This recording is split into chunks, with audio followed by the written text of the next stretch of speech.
I would say hundreds of subjects that he's well versed in, and he does them all very well. He does a lot of historical people, but he has an eclectic mix of other things. He tells me that he has one on ice cream that he'd like to do here, and then we could serve ice cream, and I'm not sure I could convince George of that. At any rate, it's, as I say, my great pleasure. I give you Dave Robinson. Hi, everybody. Great to be here again at the University Club. Can you all hear me okay? Is this a good volume? All right, great. Before I forget, if you don't mind silencing your cell phones, you don't have to turn them all the way off, but if you just put the volume all the way down so we're not interrupted in our discussion. And I'm very excited, I'm honored to be here, and I'm very excited to talk about the women's suffrage movement from the mid-1800s to 1920. And I'm passionate about this because I've known lots of people who just don't bother to vote. And the Orlando Sentinel just a couple weeks ago had an article about the apathy or the various excuses that people don't that they use to not vote. Oh, I'm too busy, it's too complicated, my one little vote doesn't matter, they're all corrupt, it doesn't matter, that kind of thing. Well, that's basically, to me, throwing your power away. And especially if you know this history, we're going to be talking about these women fought and struggled and persevered for over 74 years. And one of the fascinating things is today is November the 2nd, and it was on this very day, November 2nd, 1920, that was election day that year. It was on this very day, 88 years ago, that women around the country were all able to cast a ballot for the first time. So this timed out perfectly for our discussion today. So, our country was founded on principles of democracy, equal rights. We, separated from King George, the tyrant, to be able to govern ourselves 242 years ago. But women have only had the power to vote for now 88 years. And it was 242 years ago that the founding fathers decided to break away from English tyranny again to become an independent nation. So in 1776, we had our Declaration of Independence, where we stated all men are created equal.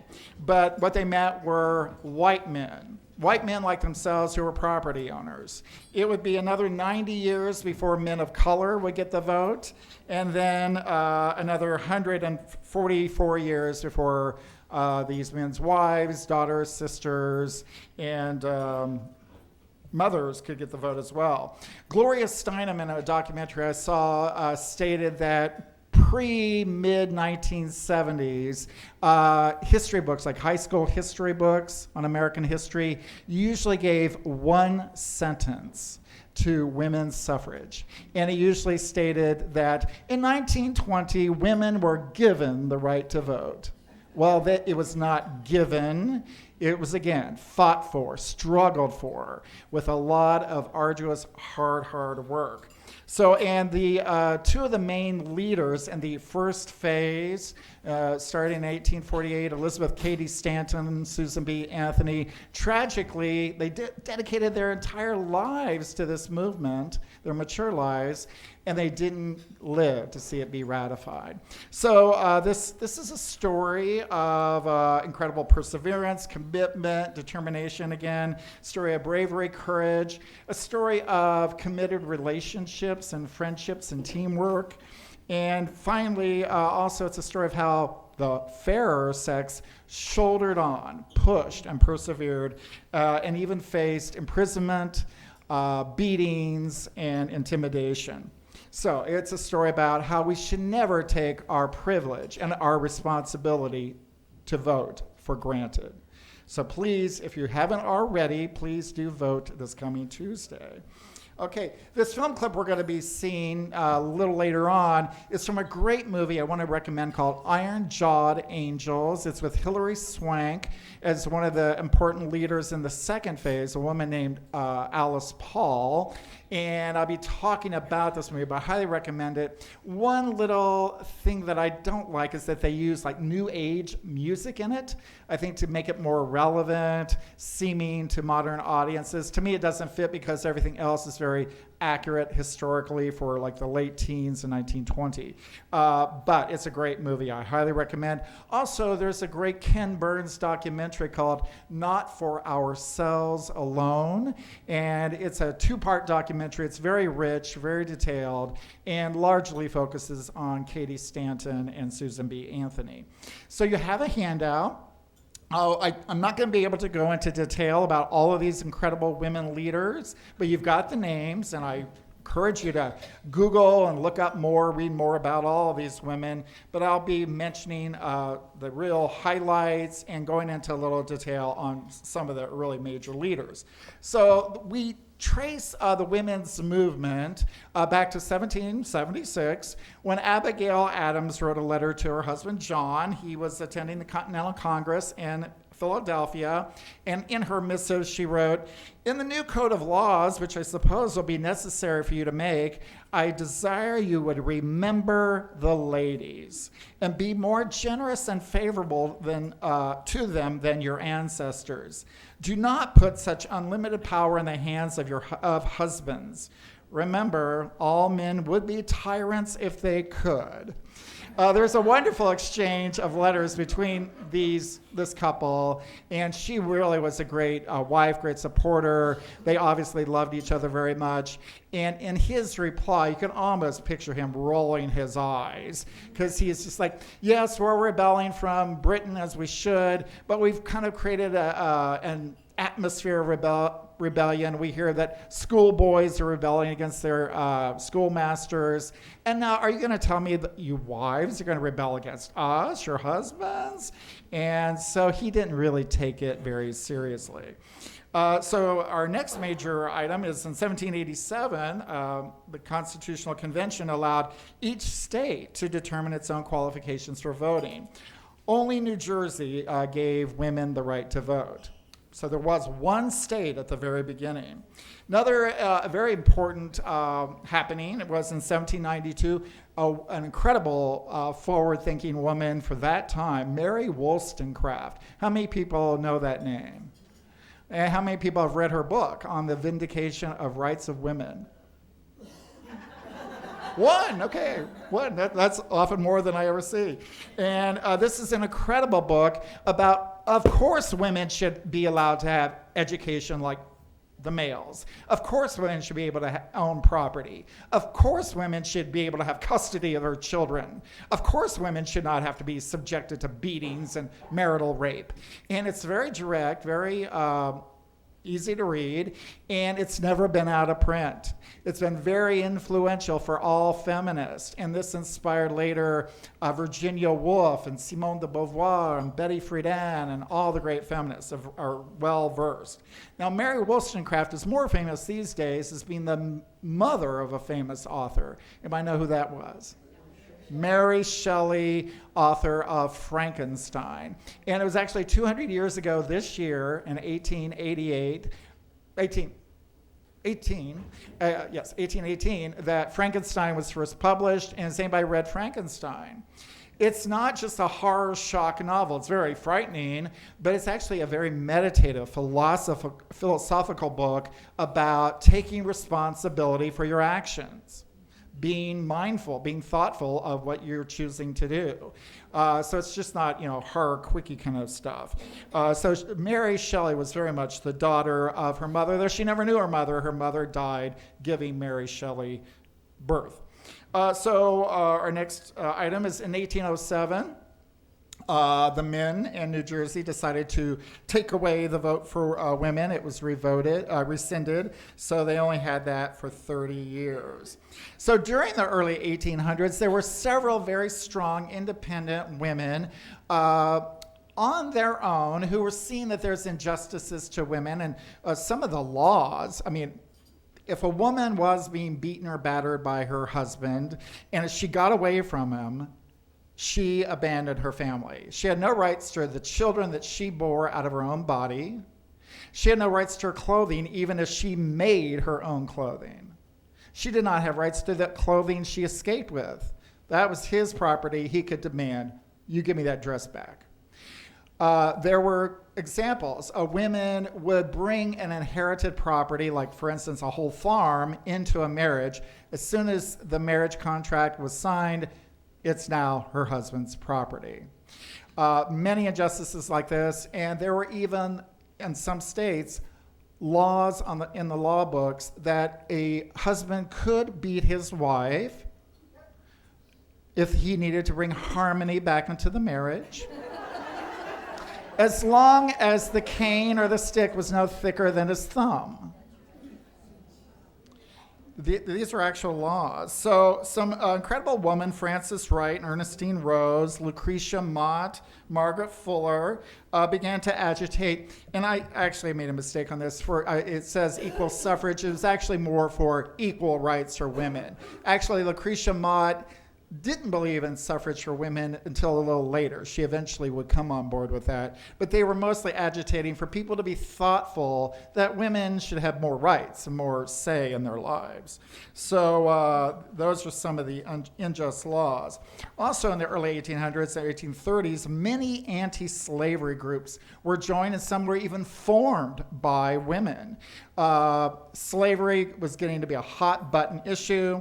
So these abolitionist groups led many women to reflect on the societal and political limitations placed on them. Yes, these slaves had no rights, they have no power. Well, what rights do I have? There's a real, connection here. So women also were joining temperance societies, largely, and a lot of the temperance movement. And what is temperance? No alcohol, no drinking, no imbibing. Why would women be so interested in that as an issue? Yeah, domestic abuse. They saw a clear correlation between heavy drinking and domestic abuse, not only of the women, but also the children. And also money would be, spent up, burned up in alcohol, that kind of thing. So in 1838, Angelina Grimke, fascinating woman, I have to speak about her a little bit. She grew up in South Carolina in a wealthy plantation mansion where there was slavery. So she grew up compassionate, sensitive, and she regularly saw slaves beaten. And this bothered her. And she was given a slave as a birthday present. I'm given a person. This is a person. And she was very close to her older sister, Sarah. So when she got of age, she moved north to be with her sister, Sarah. The two of them converted to being Quakers. And so later, she was the first woman in the United States ever to address a legislative body. She testified before the Massachusetts state legislature basically about the horrors, the injustices of slavery. I've seen it. My father did it. And so she was even testifying against her own family. She then traveled on a lecture tour. This was unheard of. A woman traveling alone without a chaperone and speaking in front of crowds, mixed crowds. This was considered indecent. And so she was booed and heckled. Things were thrown at her like many of the suffragists would be later. But she persevered. She kept going. She had important things to say, and she began speaking more and more on feminist issues too. Okay, very important next thing. 1840, the World's Anti-Slavery Convention was held in London. Now, I need to talk about these two women that were restricted from participating. Two American women, Lucretia Mott, who was a Quaker minister, and she was very involved in getting freedom for the slaves, and Elizabeth Cady Stanton. There in London, they became good friends. And the two of them, while they were in London, agreed to, they would work together to improve women's rights. I have to back up and tell you about Elizabeth Cady Stanton, an incredible woman. She grew up the daughter of a wealthy judge. He had 10 children. All 5 of the boys died. four of them died like in early childhood, and then one lived to be 20, and father pinned all his hopes on the eldest boy. He would be able to inherit the property, run the family business, that kind of thing. There were 5 girls. They're all very healthy, and the boys kept dying. Finally, the eldest boy died at age 20. The father was devastated, and Elizabeth went to comfort him, and he's like, oh, honey, you're so bright and intelligent. If only you were a boy. If only you were a boy. So she determined, I'll do everything for daddy's approval. She studied hard. She found somebody to teach her Greek so she could learn Greek. Her father was impressed by good horsemanship. She learned to ride horses. She learned to jump 4-foot fences, all to get daddy's approval always. If only you were a boy. You know, there was something wrong with her by being female. Well, when she was a girl, she would sit in daddy's law office, and one day a widow came and said, this is totally unfair. I inherited my father's farm. When I married my husband, he then died, and he gave it to his son, my stepson. And he's not taking care of it. He's not giving me any income. I have nothing to live on, and it's my farm. And Judge Katie said, I'm sorry, you have no rights. It became your husband's property to do with whatever he wanted to. You have no rights here.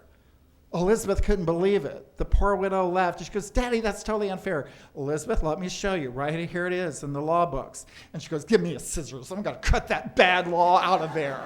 And he goes, honey, it doesn't matter. Wise men have written a lot of these books. You know, it's a law. You can't change it. And she thought, well, I might do something about that someday. So she had many adventures growing up. She's very intelligent, and she got very involved in abolitionism. Her uncle, Garrett Smith, was an ardent abolitionist, and his house was a station in the runaway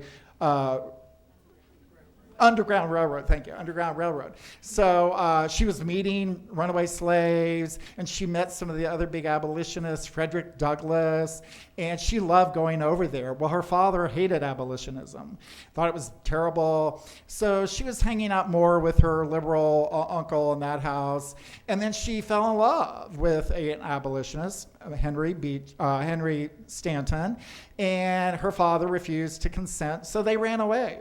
And she then married him. Oh, another story. When she was a young woman, and this I think is very important, she gathered some friends. They knew of a humble young man who wanted to go to ministerial school, but he didn't have the money. So she and her friends petitioned people, would you give to his schooling? We think he'd be a wonderful minister. She gave of her own money, collected funds. They got him through ministerial school. He graduated. He didn't have a church. They said, we'll pull strings so you could speak at our church, so you'll have your first sermon. And they bought him a suit.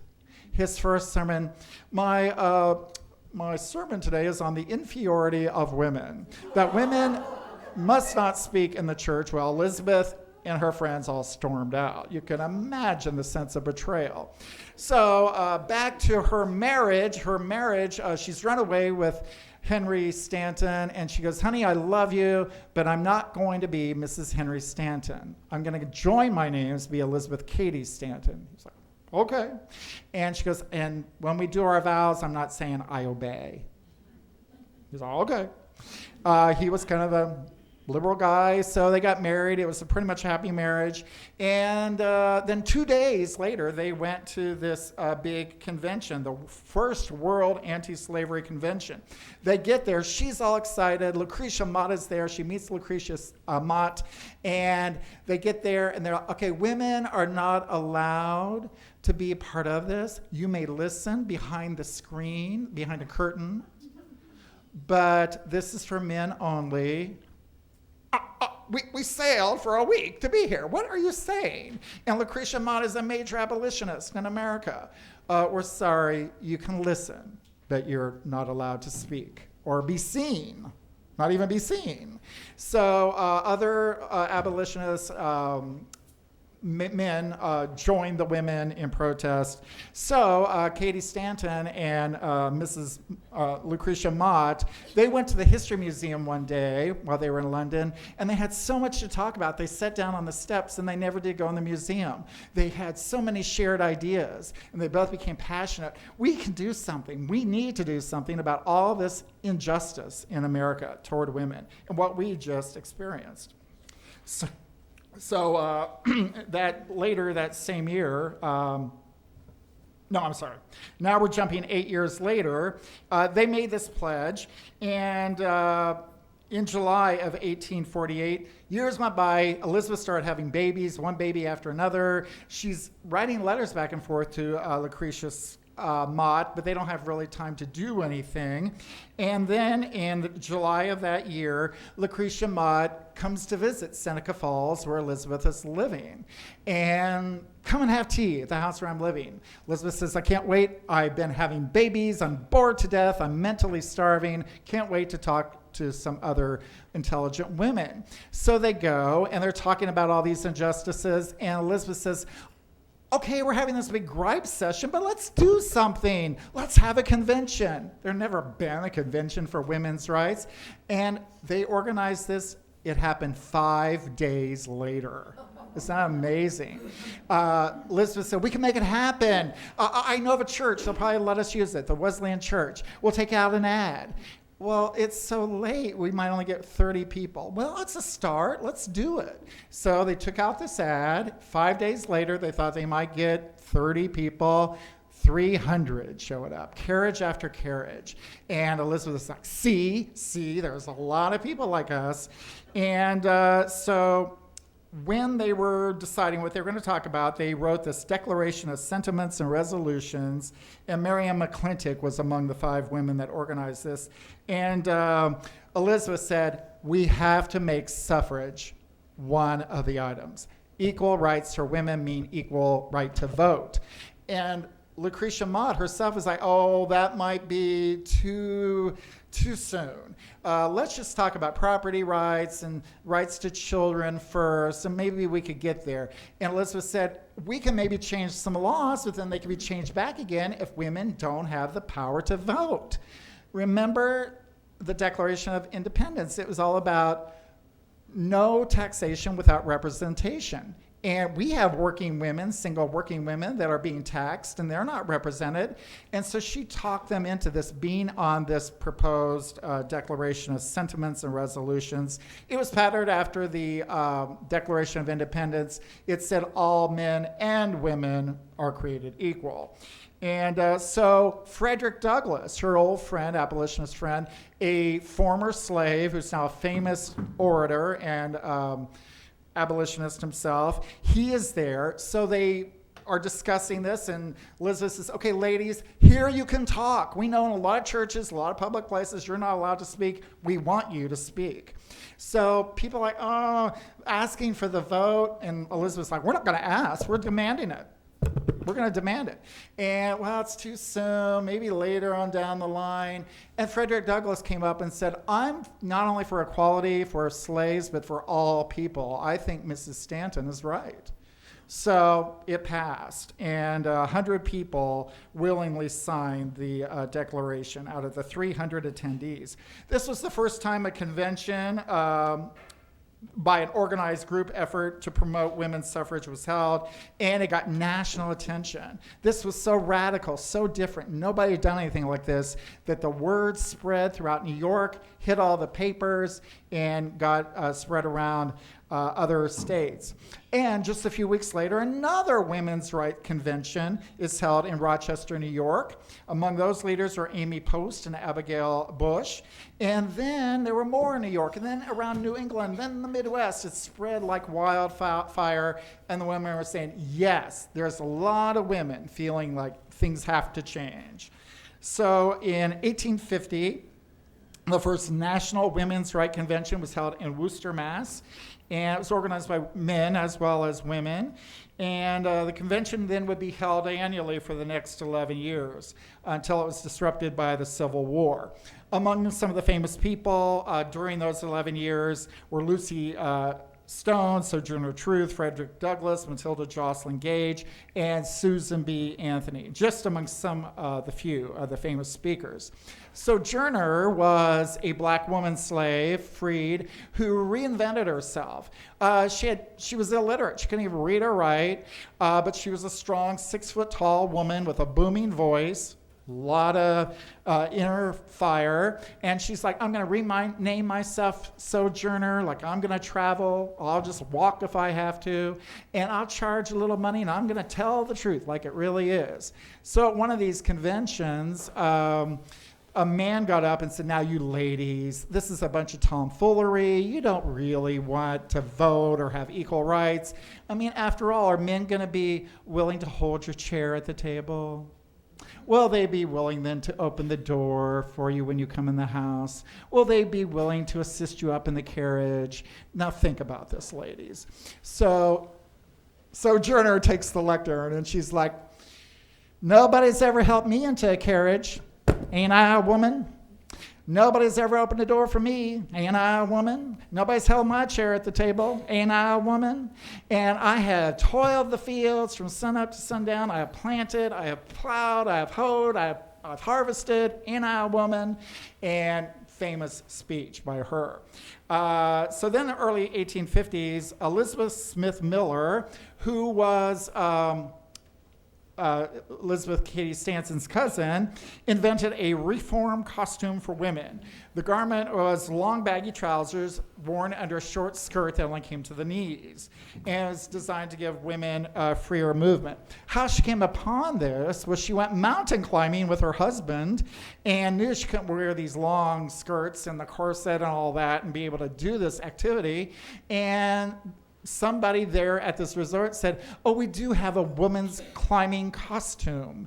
It's kind of Turkish in design, and it was basically what would become known as the bloomer. So how it got to be known as the bloomers, Amelia Bloomer had a newspaper, a feminist newspaper called The Lily, and she promoted it. She had a drawing of it, and then women wrote in saying, can I get a pattern? I want to do this too. These are very popular for a while. Elizabeth Cady Stanton and some of the other suffragists wore them, but then they saw that people would come to heckle them and just to see this funny outfit rather than listen to the message, listen to what they were saying. So it kind of went by the wayside. They were originally known as a Turkish costume.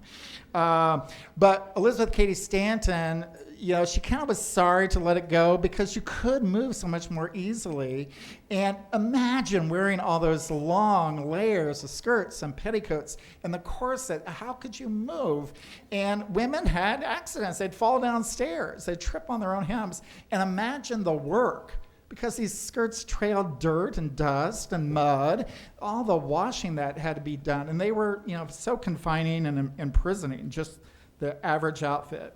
So it was in 1851 that Susan B. Anthony and Elizabeth Cady Stanton met on a street in Seneca Falls. At this point, Susan B. was more interested in temperance and abolitionism. And now I have to tell you about her background. She grew up a Quaker in a relatively large family. And the Quakers, the reason Lucretia Mott was so forward-thinking, is that they saw women as equal in the eyes of God. This was very unusual. So there were women Quaker ministers. Lucretia Mott was a Quaker minister. And Susan B. Anthony had an aunt that regularly led services in her Quaker meeting house. And women were part of the discussion. They would debate things, and they were all Quakers were just very embroiled in the slavery issue. Slavery was an evil, and all Quakers boycotted cotton clothing and sugar cane, anything that slaves would be part of the production of. So she, as a girl, she experienced sexism. There was this Quaker schoolhouse, and she finished her work quickly. She was very bright. And the advanced boys got to do higher math problems. So she's like, teacher, could I work some of those problems? I'm done with my work. And he goes, they'll hurt your brain. They're for boys. And there used to be this attitude that women couldn't handle too much education. It would make their brains explode or cause them brain damage. I mean, and there are articles like written about this. So she complained to her father. Her father pulled all the children out of the school, and he homeschooled them. So she became a teacher herself and taught for 10 years, like in a one-room schoolhouse. The parents said, oh, you're much better than your predecessor, that man that used to teach here. Oh, you're so great with the kids. They're learning. They're excited. Then she found out she was making 1/4 of what her predecessor had made, the man had made. And this kind of made her discouraged. Around this time, her father needed her back home to help run the farm, and she was very good with economics and everything, so she went back to help her father. And at this point, her father's farmhouse was a meeting ground for Harriet Tubman, Frederick Douglass, William, there was a famous man with 3 names, I'm blanking his name now. But anyway, all these leading abolitionists were there, and they were having fiery discussions, and they were also talking about the importance of the temperance movement. So Susan thought, could I make a career out of being a reformer? There's all these things that need to be done. And I'm intelligent. I could speak well. Maybe I could do this. So she went to Seneca Falls to go to a temperance meeting, met Elizabeth Cady Stanton. They clicked immediately, and they started writing letters back and forth and visiting one another's houses. So they pledged that they would work together as much as they could to bring advancements to women. So Susan would often go to Elizabeth's house. Elizabeth had 7 children. Her lawyer husband was often gone. He was not there for the birth of any of his children. And Elizabeth was taking care of the house and all these little kids. So Susan would come help Elizabeth with the housekeeping so Elizabeth could write. And Elizabeth was the better writer, putting words together, doing speeches, but Susan could travel. She was single. She chose to be single. She did have suitors, but she saw matrimony as kind of an enslavement. So she was willing to travel, to do speeches, and Elizabeth was a good writer. So Henry Stanton, Elizabeth's husband, later said, Susan stirred the pudding, and Elizabeth stirred Susan, and then Susan went out in the nation and stirred up the country. You know, these new ideas. So Susan traveled tirelessly around the country for the rest of her life, and the press initially was horribly cruel. She was kind of a plain woman, and being a Quaker, she always wore her straight hair back in a severe bun, and she had these glasses whenever her eyes were crossed. And so when this radical woman coming to talk about equal rights for women and women should have the vote, what did they focus on? Her appearance. This plain, hatchet-faced woman. So ugly, she can't even get a man. So no wonder she's bitter and talking about these things. It's that kind of tone. Later, this would change. She was so perseverant, kept at it for decades, that the press learned to love her. And she would be described in glowing terms toward the end of her life. So, they did then in the before the Civil War, in New York State, they started having some good reforms that were more favorable to women. There were new laws that women could keep property that they brought into a marriage. If it was their property, they could claim that as their own if they filled out the right documents, and that would be theirs. It wouldn't be automatically her husband's. And women could start having control their own earnings. If women were making money, they could keep the money for themselves. So these were some advancements, and huge advancements. Well, then the Civil War broke out, and Susan was against everybody else. William Lloyd Garrison was that male abolitionist. He had a newspaper called The Liberator as a leading abolitionist, and he was very much a part of their suffrage movement too at this point. And so they all said, okay, well, we're in war now. We need to focus on this. So we won't have the annual women's conventions till the war's over. We'll put everything aside on the back burner. And Susan said, no, that's like saying our cause isn't as important. It is as important. And, we've got some momentum going. We don't want to lose that now. And everybody else, including Elizabeth Cady Stanton, said, no, we'll seem unpatriotic. we've got to get through the war first. And Susan disagreed, and she was right. When they stopped agitating government, the New York legislators chipped away at those laws that they had so recently advanced. So those started going to the back.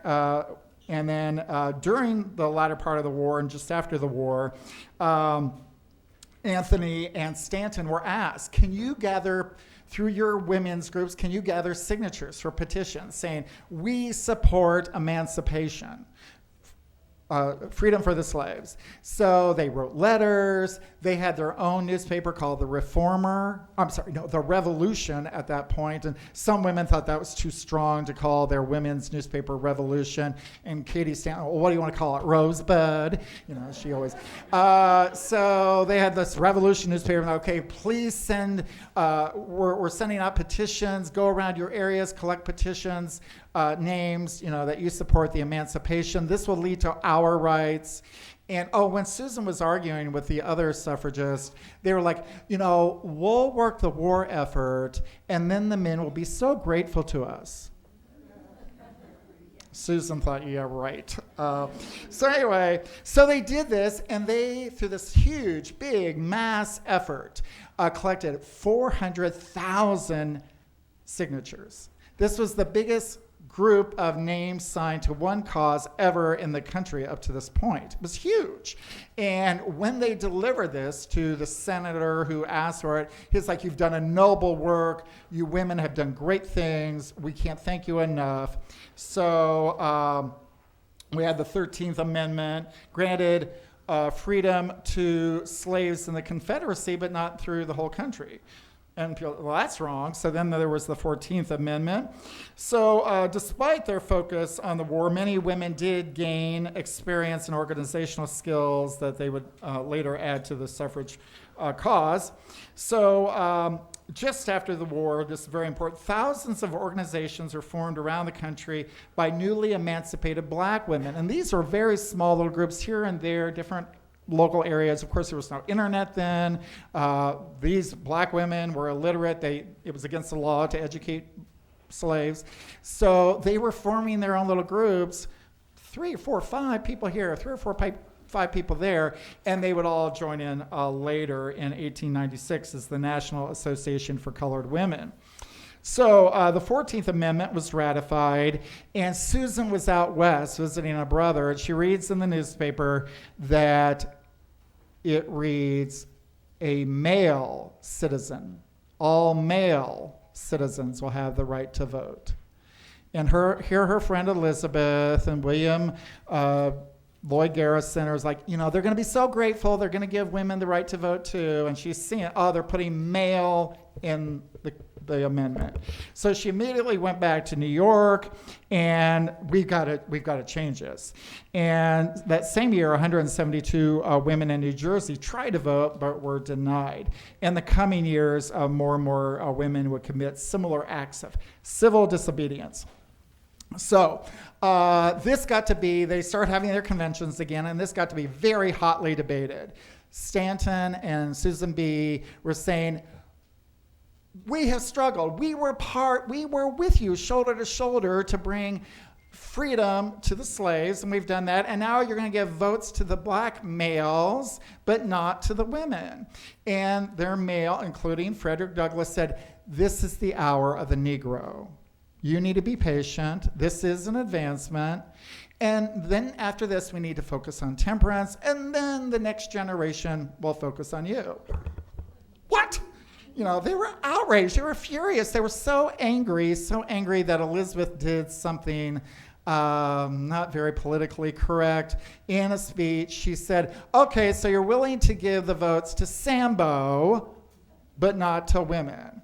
Well, Sambo is like using the N-word today.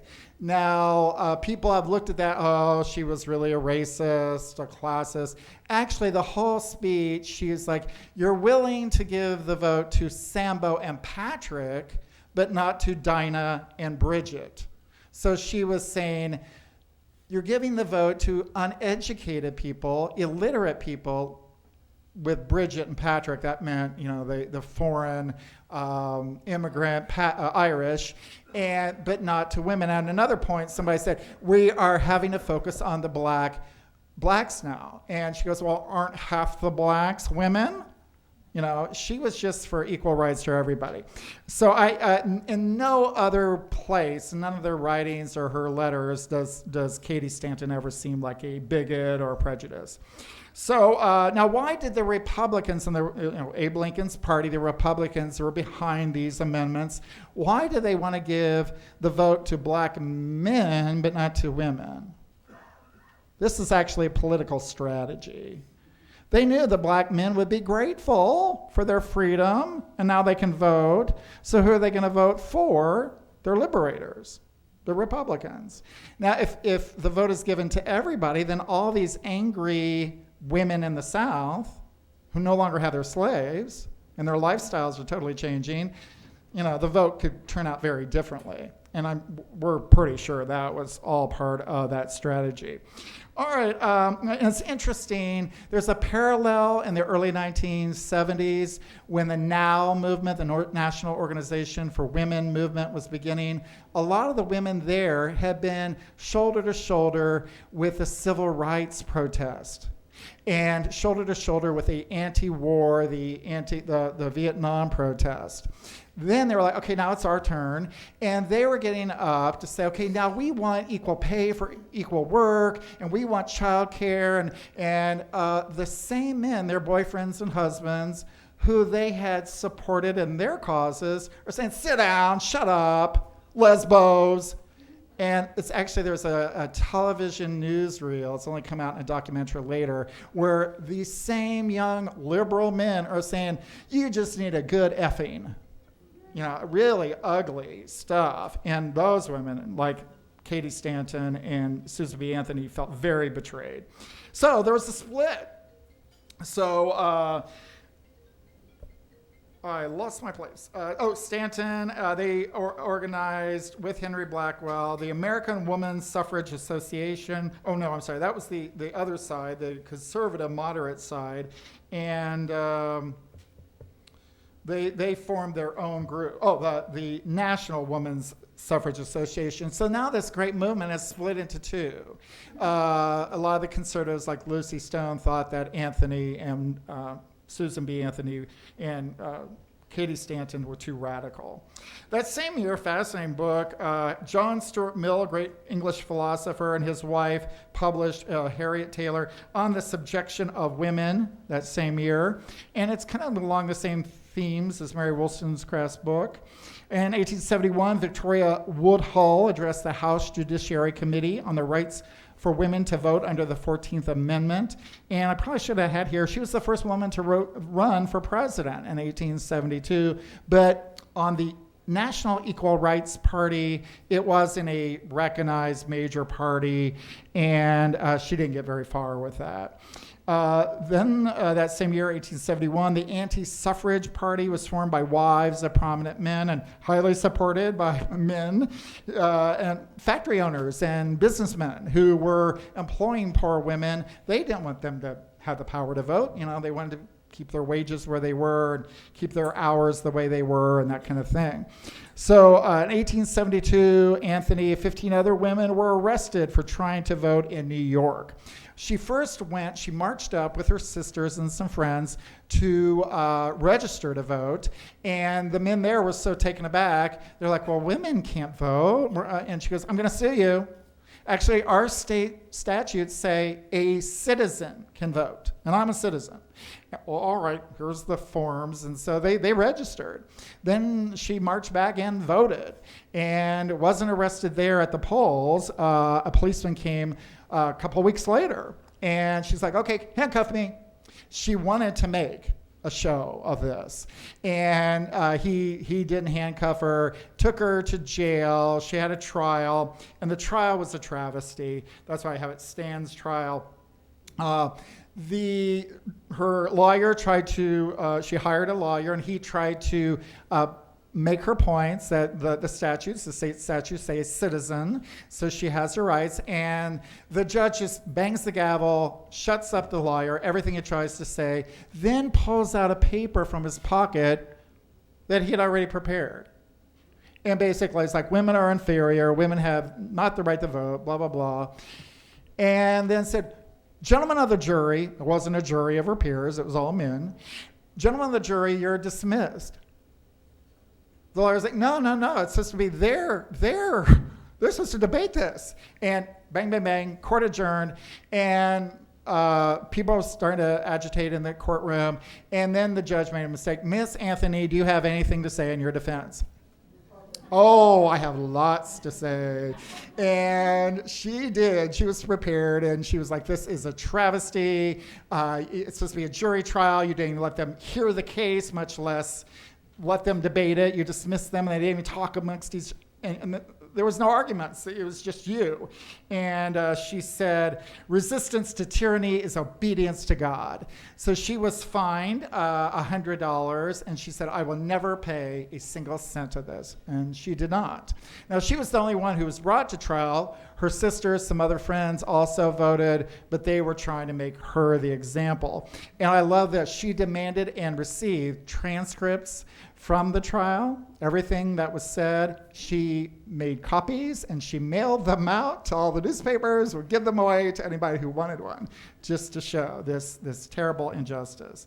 So 1874, the Women's Christian Temperance Union was formed by Annie Wittenmeyer, and the WCTU became a powerful force in the struggle for women's suffrage. An interesting thing about that, a parallel to today, where, when people talk about more sensible gun legislation, there will be people, they want to take all your guns away. They want to take all the guns away. And so this temperance society, whenever there were meetings, there were people, they don't want you ever to be able to drink again. And these were largely people that had business interest in distillery companies or in taverns or things like that. They were making money. And so, they were trying to shut down the temperance union. 1878, Women's Suffrage Amendment is first introduced in U.S. Congress by Susan B. Anthony, and she would reintroduce this year after year for about 30 years. And 1880, this isn't on your sheet, Belva Lockwood was the first woman to argue a case before the Supreme Court. And in 1884, Belva ran for president with the National Equal Rights Party. Again, not a nationally recognized party. She didn't get very far, but she did try to run. In 1887, Anthony and Stanton wrote The History of the Suffrage Movement. Anthony hated it, but she knew it needed to be done, that this history needed to be set down. She wanted to be out there agitating, making speech, traveling, but okay, we gotta sit here and do this. 3 thick volumes already by that point. By the late 1800s, more and more women were now being able to get advanced degrees. Universities were opening up for women, and more universities were becoming co-ed. So more and more women, where it used to be they could not get an advanced degree, are, and now with modern technology, there are more working women working in factories and offices and other businesses. So then in 1890, the 2 factions that had split of the suffrage movement were reunited as the National American Women's Suffrage Association. And they decided they would focus on state-by-state rights rather than try to do a big federal thing. By this point, Utah, Colorado, and I think a couple other, Wyoming, did give the vote to women. So now there are a few states out west that are allowing women to vote. In 1890, the Hull House opened, a settlement housing project in Chicago, founded by Jane Addams and Ellen Gates Starr. Within a year, 100 more settlement houses opened up. And these were wealthy women, educated women, who wanted to put their enthusiasm and their zeal to work for reform. Okay, well, let's open up a place where immigrant people or poor people could come and learn English, learn some skills, have some culture, things like that. provide childcare, and and these blossomed all over and gave a lot of young women a sense of direction. I can do something important. I can contribute to society. So this was major. In 1893, Hannah Greenbaum Solomon formed the National Council of Jewish Women, which got very involved in the suffrage movement.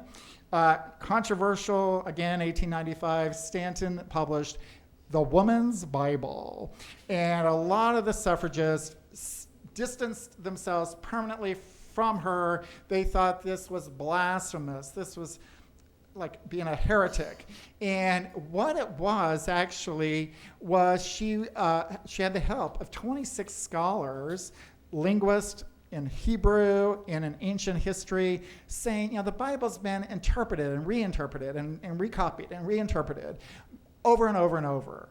What does the original source material really say?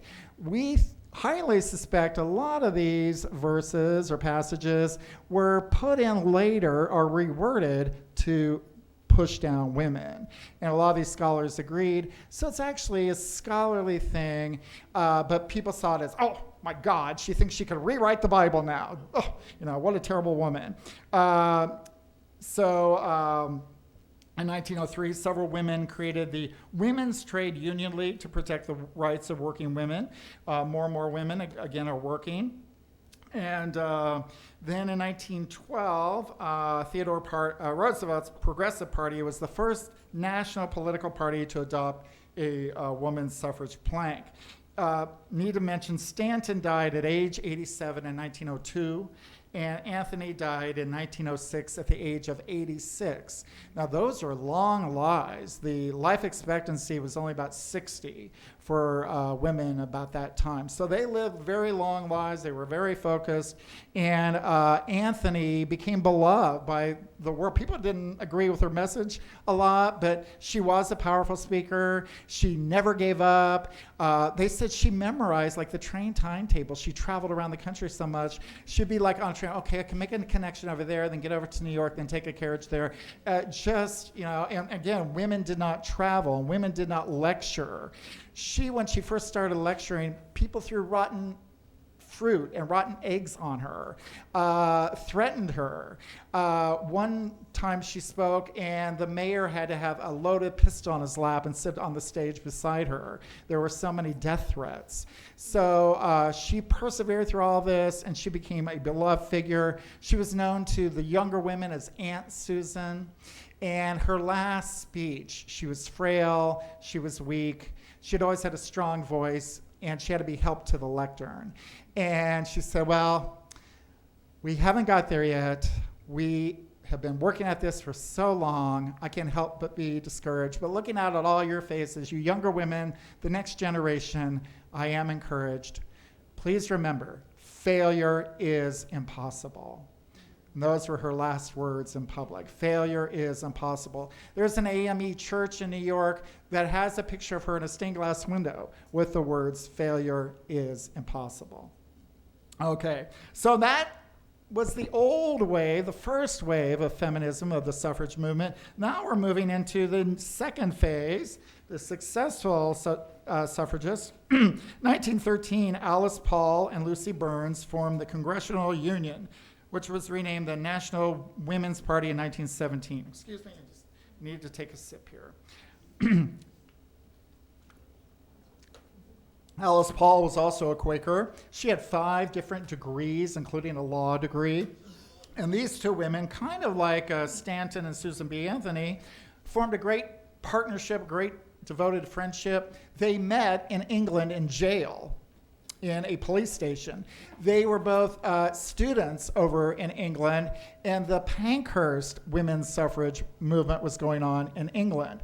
And this was much more militant and radical. A woman named Emmeline Pankhurst and her daughters were leading this, and they had tried petitions and doing speeches like Katie Stanton and Susan B. Anthony, and were getting nowhere. And so they kind of like reminiscent of our recent Supreme Court appointment, they would go into parliamentary meetings and they would shout and they would cause scenes to disrupt these parliamentary, women deserve votes, and they would resist being drug out, and they were arrested. And they had demonstrations and marches and pickets, things like that. And then they did, and I don't advocate this, they resorted to violence, but not physical human violence, but they smashed windows, they burned down buildings, some used acid to spell out votes for women on the men's golf courses, things like that. So an acid put in mailboxes of some of the parliamentary people.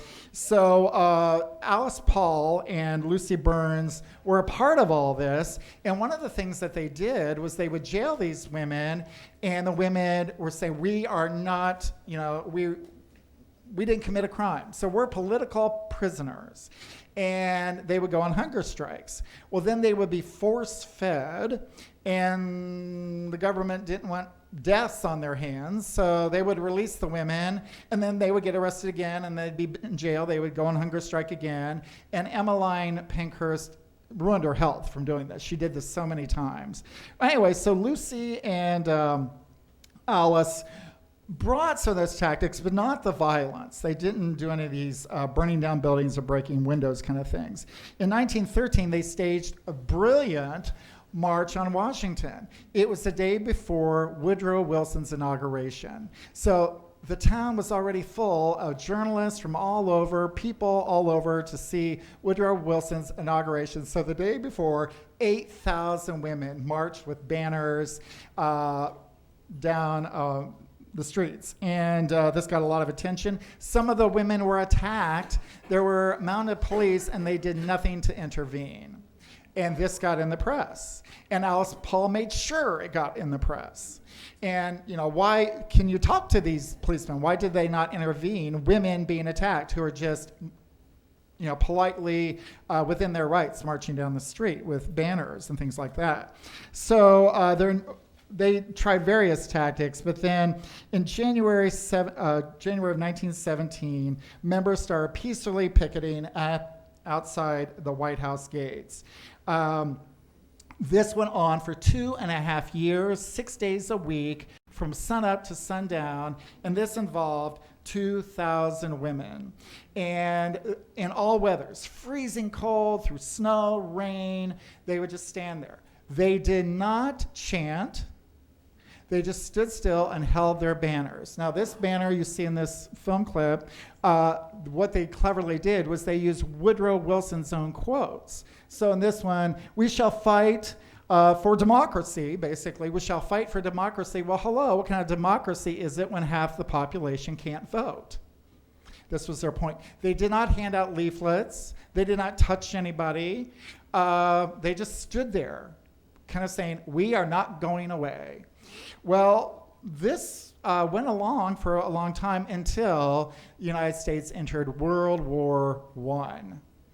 So Alice Paul and Lucy and some of the other leaders said, okay, do we desist now protesting? This will be seen as anti-patriotic, as attacking the president.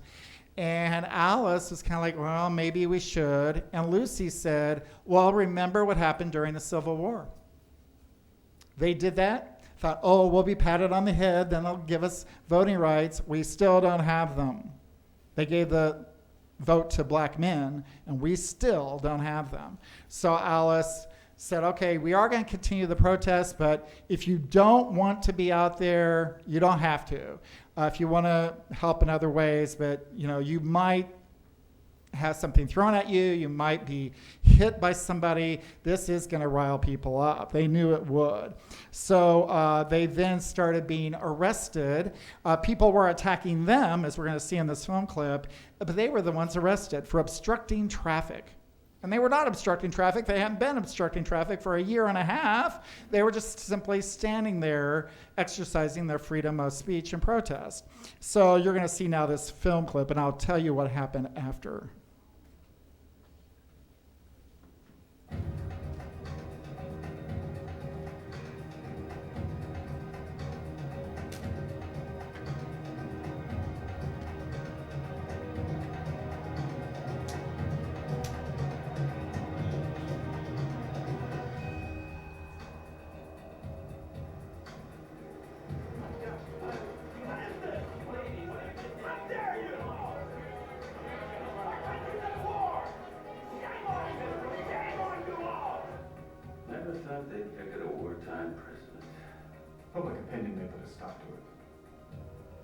doesn't.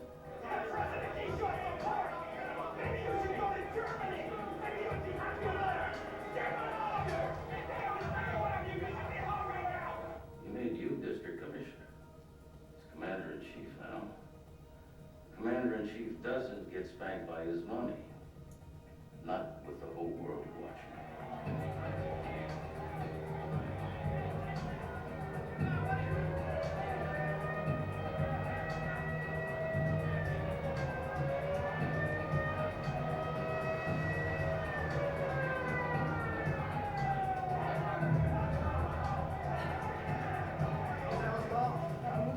I'm sorry, miss, you're under arrest. All of you. What? We were willing to press the charge. What? I'm talking to you. What is it? What's the charge?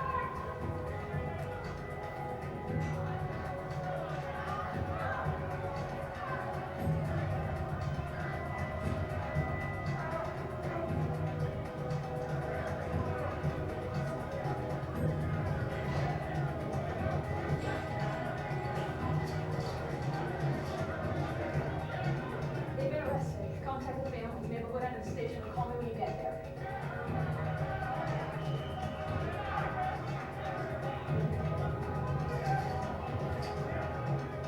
If we want to hold them, we gotta charge them with something. What? Obstructing traffic.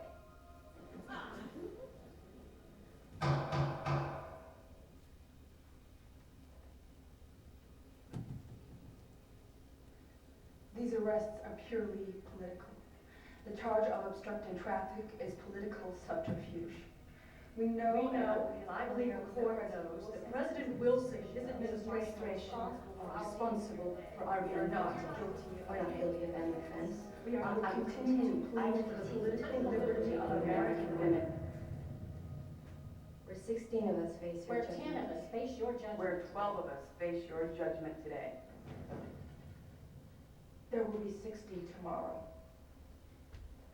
I find these defendants guilty as charged of obstructing traffic in violation of the police regulations and the Act of Congress.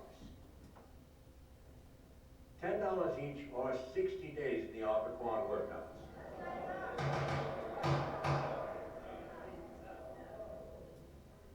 To pay the fine would be admitting guilt. We haven't broken the law. Not $1. 60 days in Occoquan. Okay.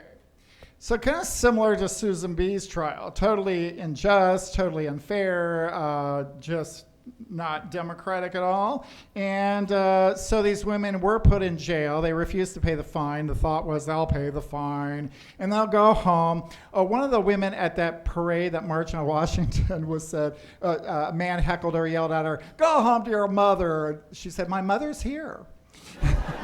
So, yeah, this was a huge mass movement. So they were put in this jail. The workhouse was terrible, the conditions. The food had worms and maggots in it. So Alice Paul then herself went on the picket line in front of the White House. She was arrested. They knew she was the ringleader. And so she was put in solitary confinement. They wanted to break her. She went on a hunger strike. And all the other women heard about it. They went on a hunger strike. They were force-fed then, held down, put in straitjackets, a tube put down their throats with raw eggs and milk forced down their throats. And they became very sick. They had sores on their mouth and their throats, their jaws, from this terrible punishment. And then besides that, there was the Night of Terror, November 17th. They were still not paying the fine. They would not eat on their own. So the warden said, okay, let's put on a little more pressure. So he told the guards, do whatever. And so there was what they called a Night of Terror, November 1917. Women were beaten, their heads banged up against the wall, dragged around, kicked. Lucy Burns, her hands were manacled over her head all night long. And all of this got out to the press. And this is what really turned the tide of public opinion. And the New York Times, the Washington Post, and some guards came forward to testify, yeah, this was happening, it's terrible. And I wasn't a part of it. There were women guards who testified about this. So they were finally released from prison, and appellate courts ruled that the arrests were totally illegal. And due to then the public outrage and all the bad press that he's getting, Woodrow Wilson then declared his support for women's suffrage. So for 2.5 years, these women had picketed, and they continued to picket even though he declared his support until June of 1919. The 19th Amendment then did pass the House and Senate, and but then it had to be ratified by 36 of the 48 then states. So some states already had voting rights for women. So this went around, and 35 states were ratified. One more state had to be. Several states refused to go into special session to vote on this. It came down to Tennessee. And the women were not very hopeful. Tennessee, oh God. Well, they got lots of women out there drumming up support, and it looked like the vote was going to be close. And the legislators, it looked like it was going to be 49 against to 48 for. So finally the day of the vote came, the arguments were made, and the youngest legislator was a man named Harry T. Byrne, and he had declared his opposition to this 19th Amendment, but he got a telegram right before he voted aye or nay. It's from his mother. His mother said, "Dear son, be a good boy. Vote yes." So it came to him, and he said, aye. And if you were in opposition, you wore a red rose. If you were for the amendment, you wore a yellow rose. So he did discard his red rose, and a woman gladly brought him his yellow rose. He went into hiding for several weeks after that. But it was finally passed. And unfortunately, it kind of took this public aware of violence against women, against protesters, to kind of turn the tide, to turn the president's own opinion. And that's a kind of a sad thing. And there's a parallel in the 1960s, when the civil rights protesters were protesting, doing peaceful sit-ins, doing peaceful marches, and then TV news cameras, you remember, show these young protesters being doused with high-pressure water hoses, where they're being slammed against the wall, being attacked by police dogs, and being beaten. And people seeing that on their home TV screens, oh my God, they just want an end to segregation. And a lot of that was about voting rights too. Blacks are getting the runaround to be able to register to vote or actually vote. So it's interesting, the parallels. In conclusion, Alice Paul and a friend, Crystal Eastman, wrote the Equal Rights Amendment way back in 1920. They didn't waste any time. It first introduced in Congress in 1921. And do we have a national Equal Rights Amendment to this day? No. It's been ratified 35 out of the necessary 38 states. So that's something we're still waiting for. An interesting thing I wasn't aware of until I saw this in a documentary. In 1971, the House and Senate did approve nationally funded child care for all, for women, working women. Part of the NOW movement was like, if we want to work, we have to do something with our children, and there should be a federally funded child care system. And that was approved, but Nixon vetoed it. And so maybe that will come back around.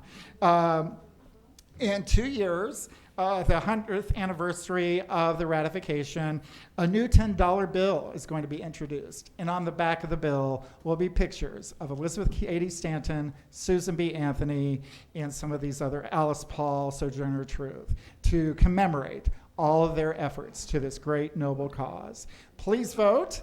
And as Elizabeth Cady Stanton and Susan B. Anthony said, the true republic, men, their rights and nothing more, women, their rights and nothing less. Thank you very much. Thank you. Do we have time? Do we have time for questions? Yes, I think we can take some questions if we have I any. know that's a lot of information, and Yeah. I appreciate And it. we did go over, but it was fascinating, David. Thank you so much. So does anybody have questions? Yes. You said